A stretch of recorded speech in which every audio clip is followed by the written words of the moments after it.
لا حول ولا قوة إلا بالله العلي العظيم. أعوذ بالله من الشيطان الرجيم. بسم الله الرحمن الرحيم.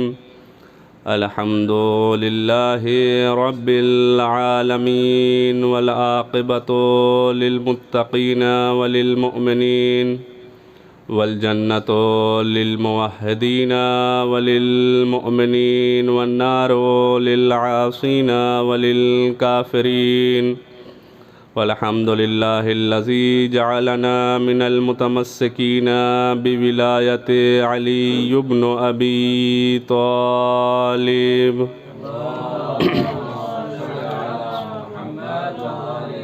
والصلاة والسلام على أشرف الأنبياء والمرسلين وخاتم النبيين سيدنا ونبينا وحبيب قلوبنا وطبيب نفوسنا ومولانا ومولى الثقلين جد الحسن والحسين أبي القاسم محمد.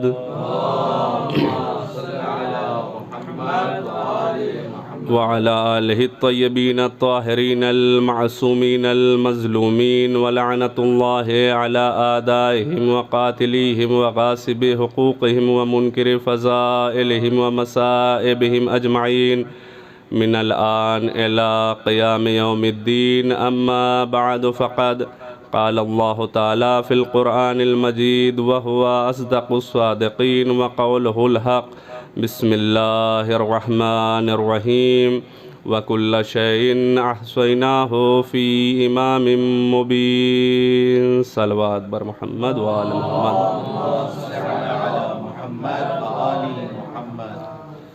عزیزان محترم، قابل قدر سامعین کرام، موالیان حیدر کرار، آپ سب روزے کی حالت میں اپنی عبادت میں اس میں اور جلا بخشنے کے لیے، نور بخشنے کے لیے ذکر امیر المومنین کرنے کے لیے اور سننے کے لیے موجود ہیں. اس لیے کہ کسی بھی عبادت میں اس وقت تک وزن پیدا ہی نہیں ہو سکتا جس عبادت میں ولائے علی اور ذکر علی نہ ہو. عزیزان محترم، یہ ہمارا جملہ نہیں ہے، بلکہ رسول اسلام نے فرمایا کہ اگر کوئی انسان اپنی پوری عمر، یا یہ کہ جناب نوح کی زندگی کے برابر بھی اللہ تعالیٰ اسے عمر عطا کر دے اور وہ اپنی پوری عمر عبادت میں بسر کرے اور صفا و مروہ کے درمیان سعی کے عالم میں مظلومیت سے قتل کیا جائے، اور اگر اللہ اسے کوہ احد کے برابر سونا عطا کرے اور وہ راہ خدا میں انفاق کرے، صدقہ کرے، پھر بھی اس کے دل میں اگر علی ابن ابی طالب کی محبت اور ولایت نہیں ہے تو اس کے یہ سارے عمل فضول ہو جائیں گے، برباد ہو جائیں گے. لہٰذا آپ خوش نصیب ہیں کہ آپ کا دل ولایت علی سے معطر ہے، زبان ذکر علی سے مہک رہی ہے، آپ روزے کی حالت میں ذکر علی سننے کے لیے بیٹھے ہوئے ہیں. لہٰذا آپ کی عبادت کا کیا کہنا؟ پروردگار عالم کی نگاہ میں یہی عبادت قبول ہے جس میں علی کی محبت ہے، جس میں علی کی ولایت ہے. ایک صلوات پڑھیں محمد و آل محمد.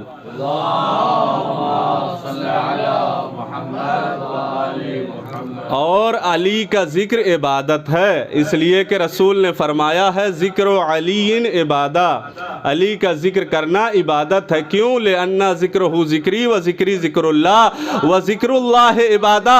اس لیے کہ علی کا ذکر فقط علی کا ذکر نہیں ہے، بلکہ علی کا ذکر میرا ذکر ہے، اور میرا ذکر خدا کا ذکر ہے، خدا کا ذکر عبادت ہے. صرف تلاوت کا نام ذکر پروردگار نہیں ہے، بلکہ یہ جو فضائل محمد والے محمد ہیں، یہ جو علی ابن ابی طالب علیہ السلام کے فضائل ہیں، اگر مومن اسے بیان کرتا ہے اور اسے سنتا ہے تو اللہ کی عبادت اسے حاصل ہوتی ہے. ایک صلوات پڑھیں محمد والے محمد پر.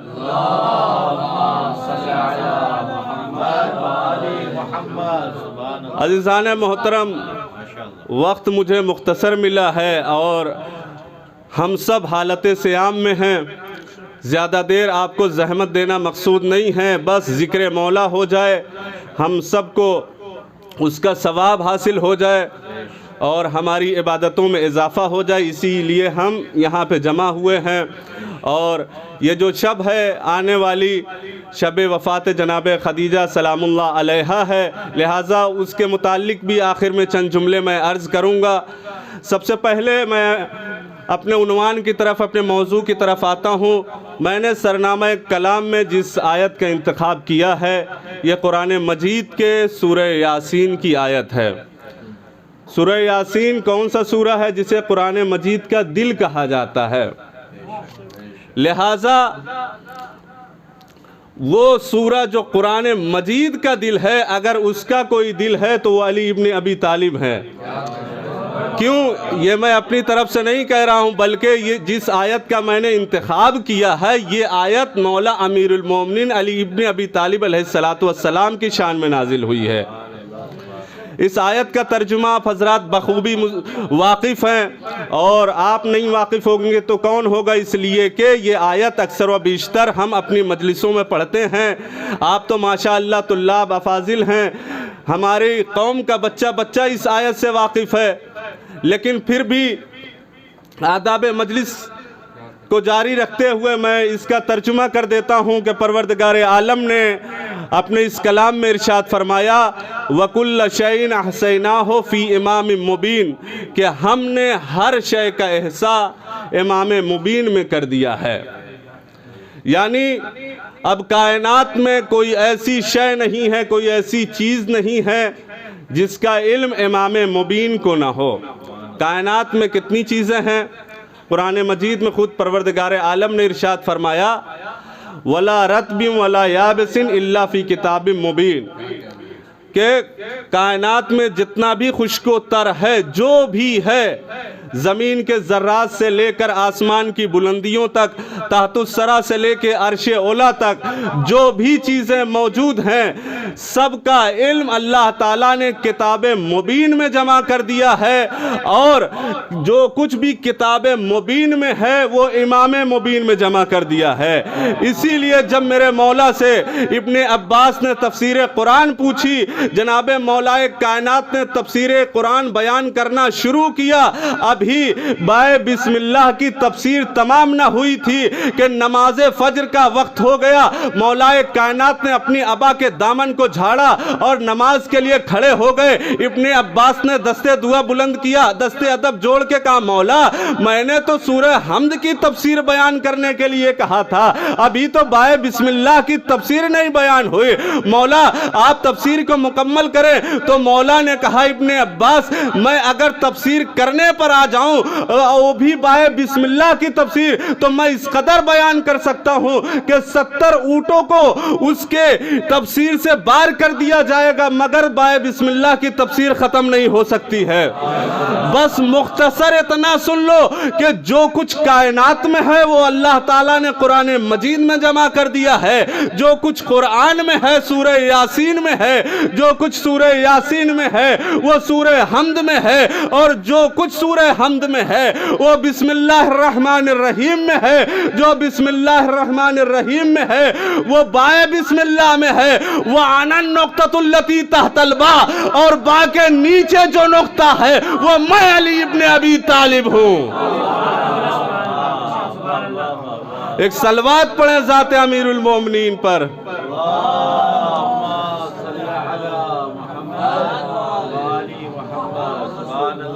تو ہر خشک و تر کا علم قرآن مجید میں موجود ہے، جو کچھ قرآن مجید میں ہے وہ امام مبین میں ہے، اور امام مبین امیر المومنین علی ابن ابی طالب کی ذات ہے۔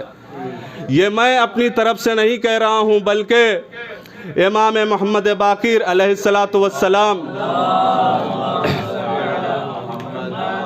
سے روایت ہے، انہوں نے اپنے آباء و اجداد سے بیان کیا کہ جب یہ آیت وَكُلَّ شَيْءٍ أَحْصَيْنَاهُ فِي إِمَامٍ مُبِينٍ نازل ہوئی تو رسول کی محفل میں دو بزرگ ہستیاں بھی موجود تھیں، جیسے ہی یہ آیت نازل ہوئی وہ دو بزرگ ہستیاں کھڑی ہوئیں اور سوال کرتے ہیں یا رسول اللہ کیا اس سے مراد توریت ہے؟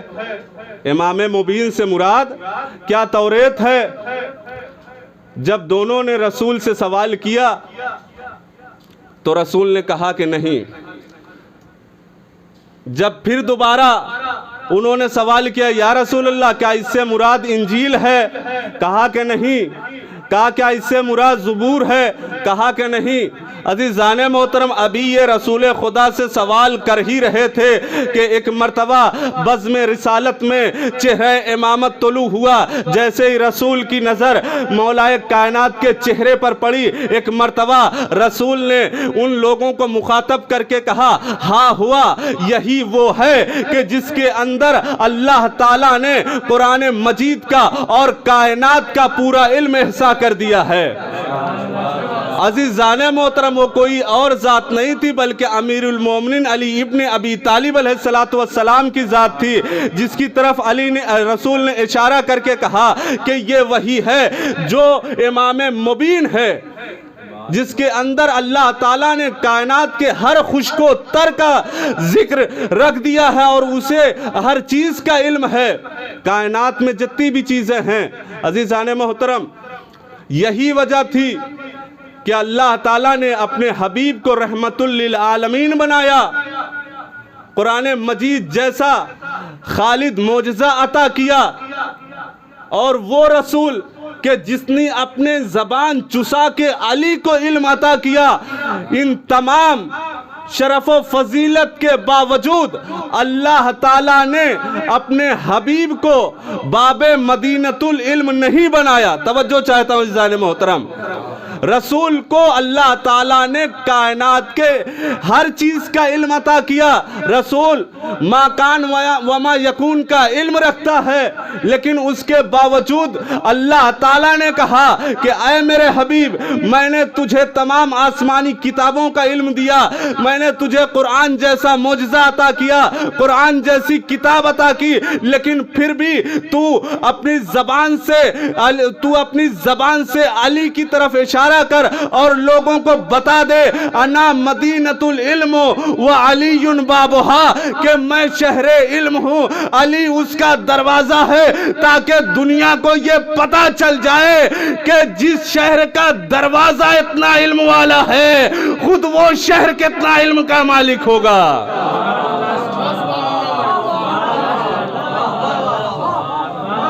یہی وجہ تھی کہ رسول خدا نے 40 سال بعد قرآن مجید کی تلاوت کی اور قرآن مجید کو لوگوں کے سامنے بیان کرنا شروع کیا، لیکن مولا کائنات نے 3 دن کے سن میں دست رسالت پہ آ کر کہا یا رسول اللہ بتائیے، توریت سناؤ، زبور سناؤ، انجیل سناؤ یا قرآن سناؤ؟ قرآن تو ابھی تک نازل ہی نہیں ہوا تھا۔ کیا وجہ تھی؟ وجہ یہی تھی رسول شہر علم تھے، علی اس کا دروازہ تھے۔ ایک صلوات پڑھے محمد و آل محمد۔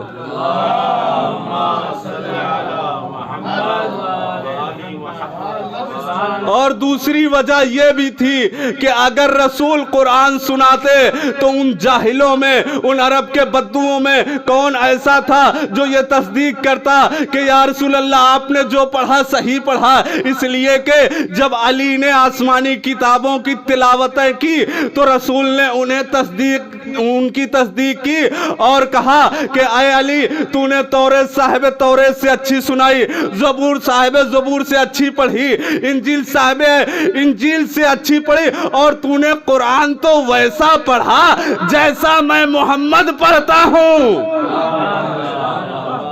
اسی لیے شاعر نے کیا خوب کہا کہ ایک صلوات پڑھا محمد والے محمد پر، کہ ذہنوں میں ہر ایک لفظ سماتا ہی کہاں تھا، ہر شخص ہر ایک بات کو پاتا ہی کہاں تھا، ذہنوں میں ہر ایک لفظ سماتا ہی کہاں تھا، ہر شخص ہر ایک بات کو پاتا ہی کہاں تھا۔ بھائی قرآن سناتے بھی بھلا کس کو محمد، قرآن کسی اور کو آتا ہی کہاں تھا۔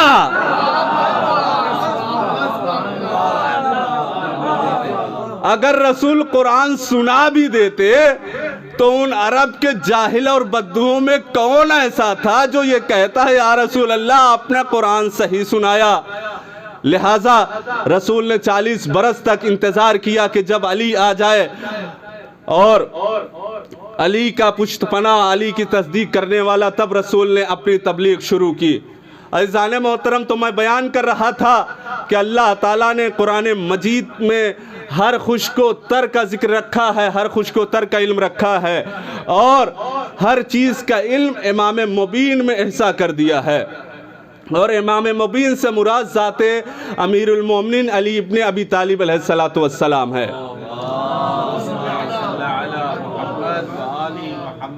عزیزان محترم، ایک مرتبہ جناب عمار یاسر بیان کرتے ہیں کہ ہم کسی جنگ سے گزر رہے تھے، ہمارا گزر ایک ایسے صحرا سے ہوا جہاں پر چیونٹیوں کا سیلاب آیا ہوا تھا۔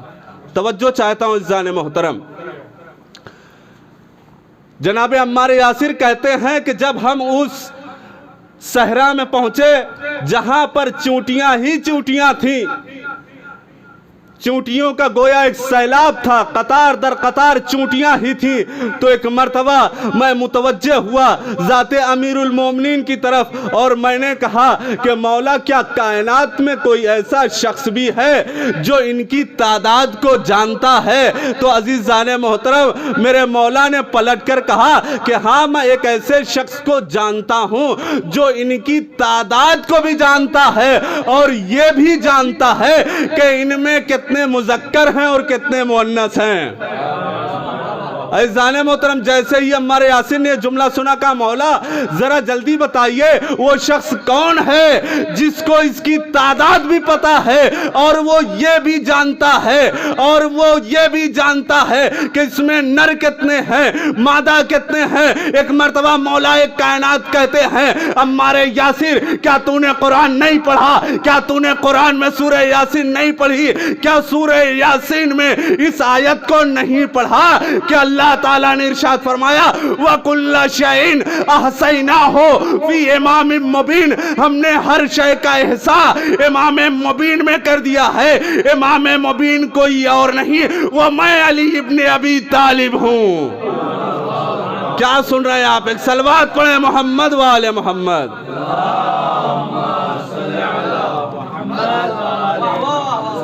ایسی صلوات پڑھیں مل جل کے تاکہ لگے کہ آپ ذکر فضائل علی ابن ابی طالب نجف میں سن رہے ہیں۔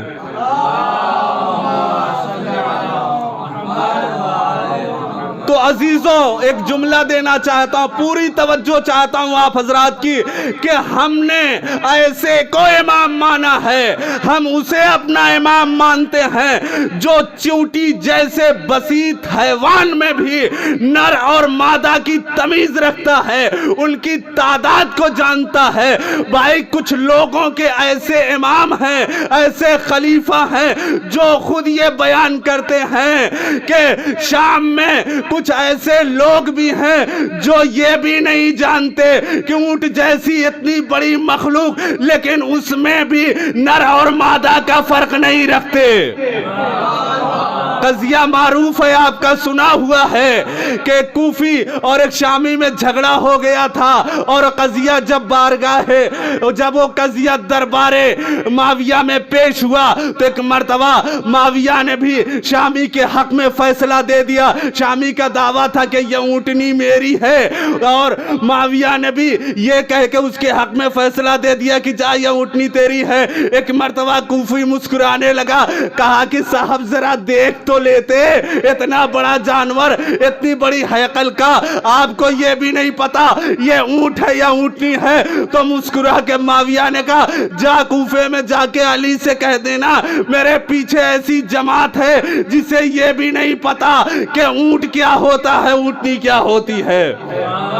لہٰذا میرے مقابلے پہ سوچ کے آنا، میں نے ایسی فوج جمع کی ہے تو عزیزوں وہ علی ابن ابی طالب کو کیا سمجھتے؟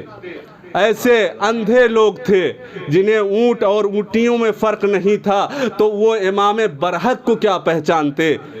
وہ علی ابن ابی طالب کی کیا معرفت حاصل کرتے اور رکھتے؟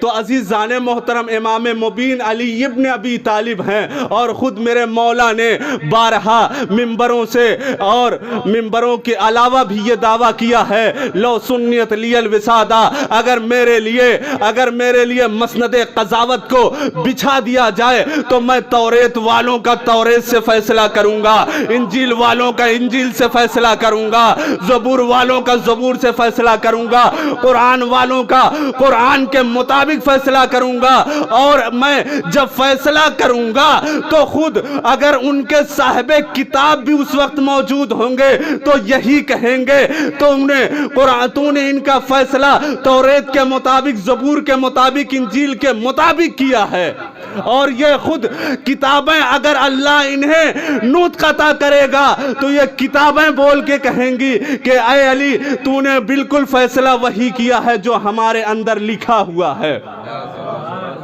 عزیزان محترم، یہ ہے ذات امیر المومنین کہ جب علی ممبر سلونی پہ آتے ہیں تو یہ کہتے ہوئے نظر آتے ہیں، سلونی قبل ان تفقدونی، جو کچھ پوچھنا ہو پوچھ لو قبل اس کے کہ تم مجھے کھو دو۔ عزیزان محترم، لیکن جانتے ہیں لوگوں نے کیسا سوال کیا؟ صرف اپنا بھی وقت ضائع کیا، مولا کا بھی وقت ضائع کیا، سمجھنے کے لیے سوال نہیں کرتے تھے۔ خود میرے مولا کا فرمان ہے کہ جب کبھی سوال کیا کرو تو سمجھنے کے لیے، کسی عالم کے علم کا امتحان لینے کے لیے نہیں، تو تمہارے اس سوال میں برکت بھی ہوگی۔ لہٰذا ہمیں بھی یہ درس مل گیا مولا کے فرمان سے، جب کبھی ہم کسی سے سوال کریں تو اسے سیکھنے کے لیے، سمجھنے کے لیے، اس کے علم کا امتحان لینے کے لیے نہیں۔ اس لیے کہ آپ نے سنا ہے نصف الایمان لا ادری، نصف العلم لا ادری، آدھا علم کیا ہے؟ اس قول میں ہے کہ میں نہیں جانتا۔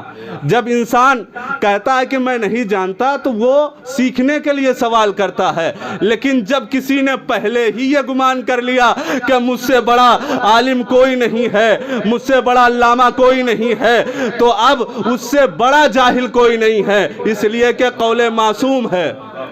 کوئی کتنا ہی بڑا عالم ہو جائے، کوئی کتنا ہی بڑا فقیہ ہو جائے، لیکن وہ پوری زندگی سیکھتا رہتا ہے۔ اگر وہ پوری زندگی سیکھتا نہیں رہتا اور پوری زندگی علم حاصل کرتا نہیں رہتا تو آپ نے دیکھا ہوگا جب ہمارے یہاں کوئی مر جاتا ہے، جب اسے دفن کیا جاتا ہے، قبر میں لٹا دیا جاتا ہے، لحد کی آغوش میں لٹا دیا جاتا ہے، تو اسے کیا کہا جاتا ہے؟ اسمع افہم، سن اور سمجھ، سن اور سمجھ۔ توجہ چاہتا ہوں عزیزان محترم، سن اور سمجھ اور پڑھ کہ تیرا خدا اللہ ہے، تیرا رسول تیرا نبی رسول ہے، تیرے امام علی ابن ابی طالب ہیں۔ عزیزان محترم، تو اس سے پتہ یہ چلا کہ ہر انسان مہد سے لے کر لحد تک سیکھتا ہے، لہٰذا جب ہم سیکھتے ہیں تو ہمیں اس میں شرم نہیں کرنا چاہیے کہ اگر کوئی سوال کرے اور ہمیں اس کا جواب نہ پتا ہو تو ہم اپنی طرف سے مسئلہ بتا دیں، بلکہ ہمیں کہہ دینا چاہیے ہم مراجعہ کر کے بتائیں گے۔ تو عزیزان محترم، علی سے بڑا کائنات میں کوئی عالم نہیں۔ ہم نے علی کو رسول سے نسبت کی بنا پہ اپنا امام نہیں مانا ہے۔ توجہ چاہتا ہوں عزیزان محترم، بہت بڑا جملہ کہہ رہا ہوں، ہم نے علی کو اپنا امام، اپنا رہبر، اپنا خلیفہ اس لیے نہیں مانا کہ علی رسول کے بھائی ہیں، رسول کے داماد ہیں، بلکہ ہم نے رسول علی کو اپنا امام اس لیے مانا، اپنا امام اس لیے مانا کہ علی کا کردار ایسا تھا، علی کا علم اس بلندی پر تھا، علی کا کمال ایسا تھا کہ کائنات میں علی ابن ابی طالب کے مقابل کوئی ایسا نہیں تھا جو شجاعت میں علی کا مقابلہ کر سکے، جو سخاوت میں علی کا مقابلہ کر سکے، جو علم میں علی کا مقابلہ کر سکے، جو حلم میں کوئی علی کا مقابلہ کر سکے۔ لہٰذا ہمیں اپنی قسمتوں پہ ناز ہونا چاہیے، اور ہم علل اعلان اپنی مجلسوں میں، اپنے ممبروں پہ فخر سے کہتے ہیں ہم ہی وہ لوگ ہیں ہیں جن کے امام نے کسی بھی میدان میں کسی بھی محاذ پر اپنے چاہنے والوں کو رسوا نہیں کیا، چاہے وہ منبر کا مقام ہو یا میدان کا مقام ہو۔ منبر پہ آیا تو یہ کہتا ہوا نظر آیا سلونی قبل ان تفقدونی، اور جب میدان میں آیا تو قرآن کی آیت آ گئی کأنہم بنیان مرصوص، لوگ پہاڑوں پہ چلے جاتے ہیں مگر یہ میدان میں ڈٹ کر جمع رہتا ہے۔ صلوات پڑھے محمد و آل محمد۔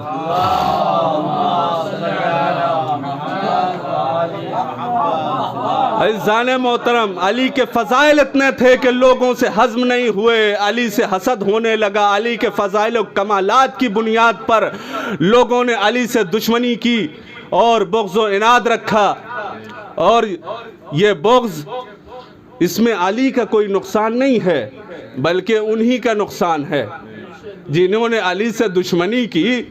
اس میں علی کا کیا نقصان ہے؟ خود انہی کا نقصان ہے، دنیا میں بھی نقصان ہے، ذلت و خواری اور رسوائی ان کا مقدر ہے، آخرت میں بھی وہ جہنم کے ایندھن ہیں۔ اس لیے کہ رسول نے فرمایا یا علی لا یحبک الا مومن ولا یبغضک الا منافق و کافر، خود جو علی سے محبت کرے گا وہ مومن ہوگا، جو بغض و عناد رکھے گا وہ منافق اور کافر ہوگا، اور کافر کا ٹھکانہ جہنم ہے۔ لہٰذا علی سے محبت میں نہ علی کا کوئی فائدہ ہے، نہ علی سے دشمنی میں علی کا کوئی فائدہ ہے۔ جو علی سے محبت کرے گا دنیا میں بھی صاحب عزت و مقام ہوگا اور آخرت میں بھی اس کا مرتبہ بلند و بالا ہوگا۔ جو علی سے دشمنی کرے گا دنیا میں بھی اس کے اوپر مومنین کی اللہ کی لعنت ہے، اور آخرت میں بھی اس پر خدا اور رسول کی لعنت ہے، اور اس کا ٹھکانہ جہنم ہے۔ لیکن عزیزو، علی سے دشمنی کی بنیاد پہ لوگوں نے علی کو چھوڑا، علی کے باپ کو بھی چھوڑا، اور آج کی جو شب ہے وہ شب وفات ملکۃ العرب طاہرہ سیدۃ التجار جناب خدیجہ بنت خویلد کی وفات کی شب ہے۔ لہٰذا چند فکرے شہزادی کے حوالے سے ان کے فضائل میں بیان کر کے ربط مصائب اور زحمت تمام کرنا چاہتا ہوں۔ عزیزان محترم، کون ہیں یہ جناب خدیجہ؟ ان کا مقام کیا ہے؟ ان کی منزلت کیا ہے؟ ان کا رتبہ کیا ہے؟ کون بیان کر سکتا ہے؟ کون سمجھ سکتا ہے؟ اگر رسول خدا نے ان کی منزلت نہ بتائی ہوتی تو ہمیں ان کا مقام و مرتبہ نہ پتہ چلتا۔ جب رسول سے رسول کی کسی بیوی نے کہا کہ ان کا مقام ان کی منزلت کے بارے میں، اس نے سوال کیا یا رسول اللہ، آپ خدیجہ کے جانے پر اس قدر گریہ کر رہے ہیں، اللہ نے آپ کو اس سے بہتر بیویاں عطا کی ہیں۔ اللہ کے رسول کا چہرہ غضبناک ہو گیا۔ اللہ کے رسول نے غضب کے عالم میں آ کر ایک جملہ کہا کہ تمہیں کیا پتا خدیجہ اس وقت میرے اوپر ایمان لے آئی جب لوگ مجھے جھٹلا رہے تھے۔ خدیجہ نے اس وقت اپنے مال سے میری مدد کی جب اسلام تنگ دست تھا۔ تو عزیزان محترم، بس آخری جملہ اور آپ کی زحمت تمام ہے، اس کے بعد دو جملے مصائب کے۔ عزیزان محترم، جناب خدیجہ کی ہستی وہ ہے کہ جنہوں نے اپنا سارا مال اسلام کے پھیلانے میں خرچ کر دیا، رسول اسلام کی مدد میں خرچ کر دیا۔ لوگوں نے اس وجہ سے ان کو چھوڑا ہے اور ان کی عظمت و فضیلت کو چھپایا ہے کہ وہ علی کی ساس ہیں۔ توجہ عزیزان محترم، لوگوں نے علی سے دشمنی میں جناب خدیجہ جیسی عظیم المرتبت بی بی کے مرتبے کو چھپایا ہے اور ان کی فضیلت و مقام کو گھٹایا ہے اور کسی کی فضیلت کو بڑھایا ہے، اس لیے کہ وہ علی کی ساس ہے۔ اور دوسری وجہ شاید یہ ہو سکتی ہے ان کے مشہور نہ ہونے کی کہ وہ علی کے مقابلے میں میدان میں تلوار نہیں لے کے آئی۔ یہی دو وجہ ہو سکتی ہیں۔ عزیزان محترم، یہ رسول خدا کی وہ عظیم بیوی ہیں کہ جنہوں نے رسول اسلام کی مدد کی ہے مال کے اعتبار سے، ہر اعتبار سے، اور جب تک یہ زندہ رہی تب تک رسول اسلام نے کسی اور سے عقد نہیں کیا۔ یہ وہ خوش نصیب بیوی ہیں، آخری جملہ، یہ خود خوش نصیب بیوی ہیں کہ رسول خدا جن کے گھر پہ خود دولہا بن کے گئے ہیں، باقی بیویاں وہ ہیں، باقی زوجات رسول وہ ہیں، ان کے احترام کا خیال رکھتے ہوئے کہ ان کے سرپرستوں نے، ان کے گھر والوں نے ان کی ڈولیاں رسول خدا کی عزت و احترام میں رسول کے گھر پہ لا کے رکھی ہیں۔ مگر جناب خدیجہ بنت خویلد کا مقام وہ ہے کہ اللہ کا رسول ان کے گھر پہ ان کی ڈولی لینے کے لیے گیا تھا۔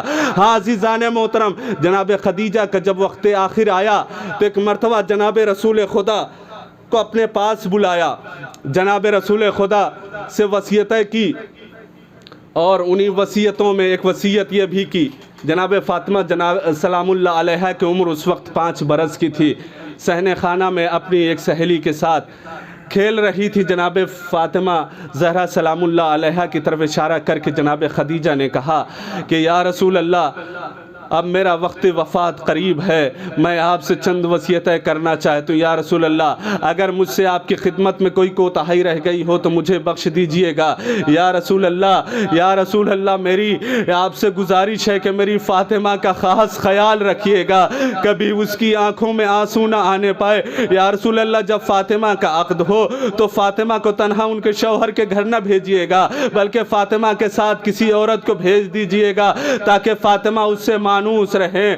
عزادارو، جناب رسول خدا چلے گئے، جناب فاطمہ زہرا کو بلایا، کہا کہ میری بیٹی، میں نے اپنا سارا مال اسلام پہ خرچ کر دیا، میرے پاس کوئی مال نہیں ہے، میرے پاس کفن نہیں ہے، لہٰذا اپنے بابا سے کہنا کہ اپنا لباس مجھے میرے کفن میں دے دے۔ عزادارو، جناب فاطمہ زہرا سلام اللہ علیہ نے اپنے بابا سے وصیتیں بیان کی۔ رسول خدا نے وصیت کے مطابق جناب خدیجہ کو اپنا پیراہن کفن میں دیا اور خود پہلے قبر میں لیٹے ہیں، اور قبر کی طرف مخاطب ہو کر کہا، قبر یہ فاطمہ کی ماں ہے، اس کا خاص خیال رکھنا، فشار قبر نہ ہونے پائے۔ عزادارو، ذرا توجہ کیجئے اور تصور کیجئے، جناب فاطمہ بنت اسد کے بارے میں، جناب فاطمہ زہرا سلام اللہ علیہ کے بارے میں خدیجہ نے کیا وصیتیں کی تھی۔ وہ خدیجہ جس نے سارا مال اسلام پہ قربان کر دیا،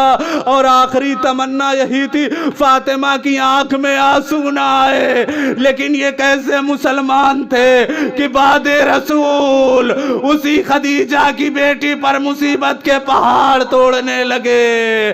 ارے آنسو تو آنسو، فاطمہ کے اوپر جلتا ہوا دروازہ گرایا گیا، فاطمہ کی پسلیاں توڑ دی گئیں، فاطمہ کے پہلو کو توڑ زخمی کیا گیا، بازو کو زخمی کیا گیا۔ آزادارو، جناب رسول خدا کی وفات کے بعد فاطمہ کو سکون سے اس دنیا میں رہنے نہ دیا گیا۔ آزادارو، روایت بتاتی ہے کہ جب وفات ہو گئی سیدہ کی، کفن ہو چکا، غسل ہو چکا، تو ایک مرتبہ جناب مولا کائنات امام حسن و حسین زینب و کلثوم کو بلایا، کہتے ہیں اے میری اولادو، آؤ اپنی ماں کا آخری دیدار کر لو۔ امام حسن آئے، ماں کا آخری دیدار کر لیا، جناب زینب و ام کلثوم آئی، آخری دیدار کر لیا، مگر چھوٹا شہزادہ امام حسین ایک گوشے میں کھڑے ہوئے زارو قطار رو رہے ہیں اور کہہ رہے جب تک میری ماں خود سے نہ بلائے گی میں ماں کا آخری دیدار نہ کروں گا۔ ایک مرتبہ بندے کفن ٹوٹے، آواز آئی، آجا میرے لال حسین، اپنی ماں کا آخری دیدار کر لے۔ حسین ماں کی پہلو سے چمٹ گئے اور ماں کے گلے لگ کے رونے لگے۔ زمین و آسمان میں کوہرام بپا ہو گیا۔ جبریل نے آواز دی، علی حسین کو جدا کر لو ورنہ قیامت آ جائے گی۔ حسین نے کہا اماں، جس طریقے سے آج اپنے سینے سے لگایا ہے، جب میرا وقت آخر آئے اور میں گھوڑے سے گروں اور آپ کو مدد کے لیے بلاؤں تو میری مدد کو آ جائیے گا۔ وَسَيَعْلَمُ الَّذِينَ ظَلَمُوا أَيَّ مُنقَلِبٍ يَنقَلِبُونَ إِنَّا لِلَّهِ وَإِنَّا إِلَيْهِ رَاجِعُونَ۔